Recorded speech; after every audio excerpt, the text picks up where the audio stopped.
All right, we know 2 out of the 4 teams that are now going to the semifinals for the Champions League, PSG advance and Atletico Madrid advance. We got a lot to talk about today. We're going to start with the Atletico Barcelona game. A lot to discuss. What a game this was. What a game it was. Honestly, one of the best games that I feel like I've watched this entire season, whether that's on the league level for multiple leagues that we all watch or the Champions League. This had the intensity. This had the dramatics going into it. This had a lot of, flair just from the multiple times we've seen these two teams go against each other, whether it was last week or in the Copa del Rey or even just a weekend ago in the La Liga. There's a lot going into this, and man, it just was everything you really wanted. I mean, Barcelona get this game opened up just early. Yamal, after talking all the smack that he did, that he was the player that, wants this type of moment, comparing himself to LeBron James, referencing the LeBron James 3-1 comeback, scores in under 10 minutes. That's what you want to see from a superstar. That's what you want to see. Only about 10 to 15 minutes later, Ferran, he scores as well for Barcelona, and all of a sudden, it's 2-2. All of the angst going into the game, if you were a Barcelona fan, has dissipated. Barcelona are back. Atletico was getting tight. Simeone's telling everyone to calm down, we're okay. And then just a few minutes later, Lookman exploits the high line, makes it, I guess at this point, yes, 3-2. And all of a sudden, we're back in the same position where we were. Okay, Barcelona are trying to claw back. They're trying to claw back.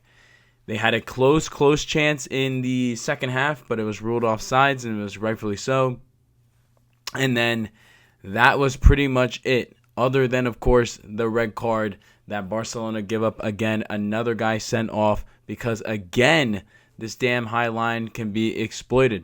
And this is what has been a discussion for multiple years now under Hansi Flick with Barcelona is this style really going to get you a Champions League? And I feel like today's game only added more to that discussion. Credit to Simeone, though. He set this team up wonderfully. I love seeing what he does throughout the game, whether he's making his adjustments or sticking with the game plan.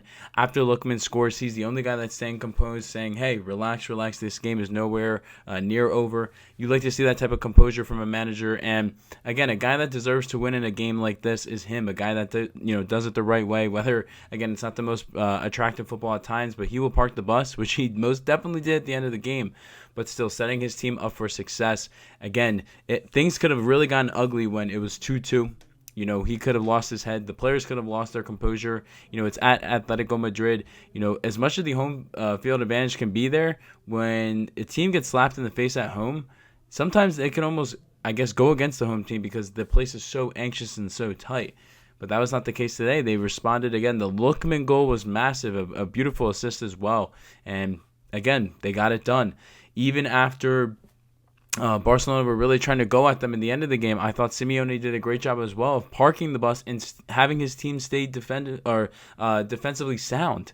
I mean, my God, the amount of chances Barcelona had at the end of the game to actually score. I mean, the Araujo header, I don't know how he didn't get that in. Rashford had some chances as well. They did a great job. I thought the keeper for Atletico Madrid did a great job. I just thought Atletico Madrid did a great job over these two legs.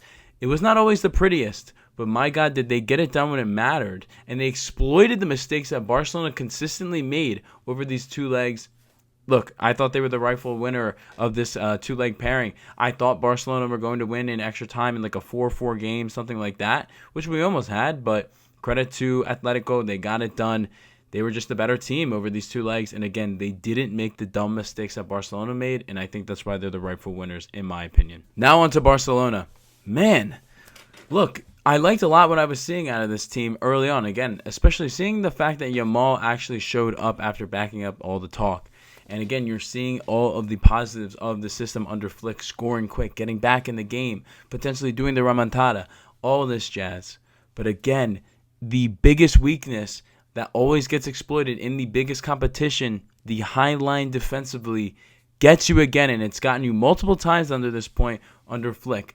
And I have very mixed opinions on this because you've seen the highs that you've seen with this type of brand of football. And when it's executed on the highest level, when you have healthy players like Rafinha didn't play. He did not play over these two legs. And you see how good it can be on the attack. But defensively, we have consistently see it burn this team under Flick. We saw it last year against Inter, and we saw it this year, of course, against Atletico Madrid. It's very push and pull, and I'm having a hard time, at least trying to be objective about this, because on one end, again, there are so many positives, but on the other, it just feels like right now I have questions for Hansi Flick on, look, this system works at least attacking, but defensively, my question is this system just too easily to exploit, or do you not have the correct players to get it done at Barcelona to run this type of system? And it just feels like right now, Barcelona do not have that type of staff, at least defensively. Again, we've seen they cannot stay in a cohesive unit. Again, giving up two red cards, the same reasons why over 2 legs. I feel like that tells the entire story. And you've seen it at least this year. I mean, we saw it most definitely last year, but you've even seen it this year as well. Multiple times throughout this entire year, the Barcelona high line has been got. I mean, I think it was against Atalanta, I think, in the group stage. I mean, Barcelona barely beat them, or I think they got a draw maybe, just because they could not defend. It's so easy to exploit if you know what you're doing.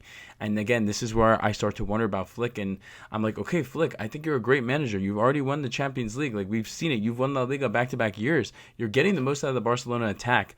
But my God, man, when you have to pivot, it just feels like you're so dialed in on this specific tactic, but when it doesn't work, what do you do? Where's the plan B? And I'm not seeing a plan B right now. And my question is for Barcelona fans, because I know you guys love this guy so much, and rightfully so. He's brought you success to Barcelona. But do you think his tactics might need to be adjusted a little bit? Because it just feels like right now Barcelona are hitting a wall in the Champions League, and I just want to know, again, do these need to be adjusted? I'm not in the, Flick needs to be out. I'm not there. I'm just not there. But he has to make adjustments defensively. He can't keep doing the same thing. It's so easy to set up against this team because you know exactly what they're going to do. And if you have the right type of players to exploit that, you can do it every single day. And let alone you can exploit it. But Barcelona themselves don't even know how to handle it at times. I mean, again, 2 reds over 2 legs. It just says everything for me. It really does. So Barcelona fans, if you're watching this, I'd love to hear what your guys' thoughts are on this entire situation, because in my opinion, you guys have had great teams that could have arguably made it at least to a UCL final, but they don't, just because of their defensive woes, mainly due to either players being dumb with the red cards or their manager being a little too stiff at times with his tactics. Those are just my thoughts. That's how I see this thing. Next game, we have PSG winning 2-0 over Liverpool, overall 4-0 on aggregate. And my question is, are PSG the best team in the world right now? It really feels like they're playing like that. We'll see what happens tomorrow with Bayern Munich, and I've been in the camp that Bayern Munich have been the best team in the world because we've been seeing it in both in the UCL and in their domestic form. But it just feels like right now, at least in the UCL, PSG are catching fire, kind of similar to last year, honestly. It feels very similar. But they're now more battle tested. They've actually already gone to the top of the mountain, so why would they not think they could do it again?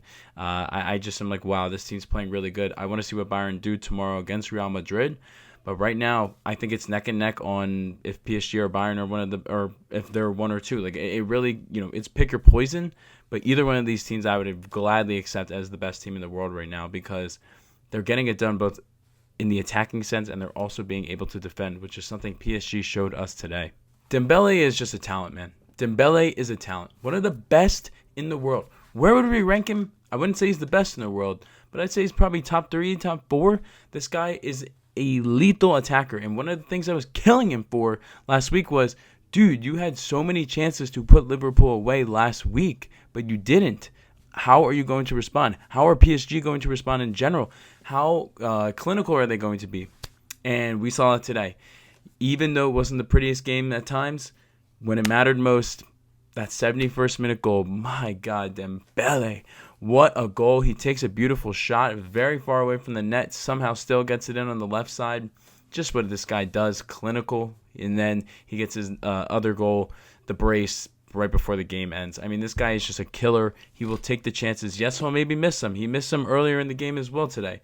But when he gets the opportunity to, he's not afraid to take it. And when it goes in, and he just absolutely will silence the other team. Credit to Liverpool for fighting back, I will say. I thought Liverpool were just going to get straight up battered the entire game. I wouldn't say that was the case. I thought they looked better in the second half by far. First half was kind of I felt like PSG had more control. Liverpool, for a good solid 20 minutes, were just really hammering PSG. They just couldn't get it into the net, whether it was from corners or they actually were creating a decent amount of chances. But what makes me then have to turn this back to PSG is the fact that PSG won this game by defending.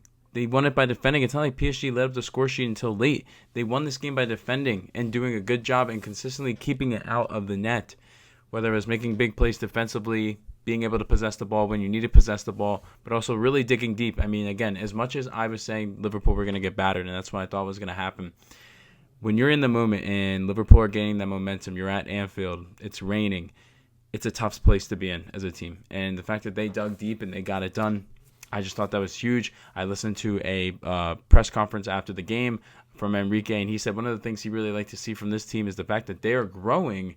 And compared to last year, people were saying, oh, they're young, they can't get it done. They proved that they could do that. But now they're showing, we don't have to rely just on attacking football. We can also defend, and that's how you get it over the line. And that's what makes them one of the best teams in the world. And again, that's why I brought it up, because they can attack on such an elite level, but also they prove in situations like today, they can also defend when they need to. And that's what makes them one of the best. And I just think PSG gained in an even higher level of respect for me today, because they got it done in a different way that they usually do. And I just think that type of way of football translates. When you're able to be a versatile team, you're able to get it done. Again, something we didn't see with Barcelona, a team that couldn't adapt in situations like this.